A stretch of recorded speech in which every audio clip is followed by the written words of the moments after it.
chiffres, ceux du chômage du mois de septembre qui tombe ce soir, 18 h, chiffre très attendu et redouté par le gouvernement après les mauvais chiffres du mois d'août, les pires depuis septembre 2013. Alors en attendant, dans ce 12-13, nous voulions vous présenter un cabinet de recrutement qui lutte chaque jour contre le chômage des jeunes, en particulier des jeunes diplômés, mais souvent handicapés par leur nom, leurs origines ou leur quartier d'origine.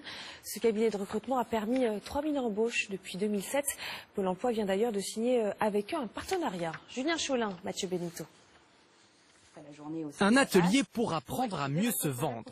4 candidates, une coach, les questions fusent, les conseils surtout. À votre avis, du coup, sur 300 et 400 CV que je reçois, je passe combien de temps sur un CV? C'est 30 secondes. Donc il faut que votre CV soit clair, lisible et surtout impactant. Toutes les 4 sont diplômées, Bac+5. Mais quand on vient des quartiers populaires comme Prisca et ses 3 camarades, parfois le CV ne suffit pas.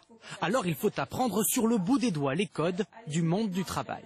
Si vous voulez un premier contact avec l'entreprise, il faut les appeler, d'accord? Donc une semaine après, vous faites une relance par téléphone. Oui, je vous appelle pour une relance par rapport à une offre que j'ai candidatée il y a une semaine. Je voulais savoir, est-ce que c'est toujours à pourvoir? Parce que j'ai postulé, j'ai pas eu de retour de votre part.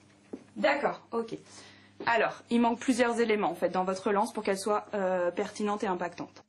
Lorsqu'on est nouveau sur le marché de l'emploi, je pense qu'on peut aussi manquer de confiance et pas justement savoir se présenter en tant que professionnel, alors qu'on a quand même suivi une formation, on a quand même fait des stages, donc oui, on est capable de faire des choses. Donc là, c'est une première partie où on leur donne un premier rapport. Ensuite, lors de nos programmes d'accompagnement, ils revoient les différents outils, donc le CV, la lettre de motivation, le travail du réseau. Et pour l'association, présenter son CV, c'est d'abord se présenter soi-même. Bonjour, Samia Saïdoun, je recherche un poste de chargée de communication. Un CV vidéo pour retrouver confiance et assumer son parcours, une combinaison gagnante pour tout candidat selon la fondatrice de l'association. S'il est bon, il n'a pas à être recruté parce que c'est une femme, parce que c'est un candidat de quartier. Par contre, nous, ce qu'on propose, c'est des actions positives, c'est-à-dire mettre en relation des typologies de publics qui se connaissent mal, des entreprises qui ont des besoins et des candidats qui sortent des radars ou qui n'y entrent pas. Plus qu'une association, un cabinet de recrutement qui facture ses prestations à des entreprises soucieuses d'introduire plus de diversité dans leurs effectifs.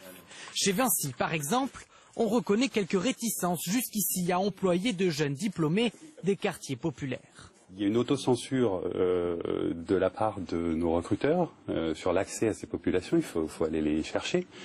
C'est pas si simple que ça.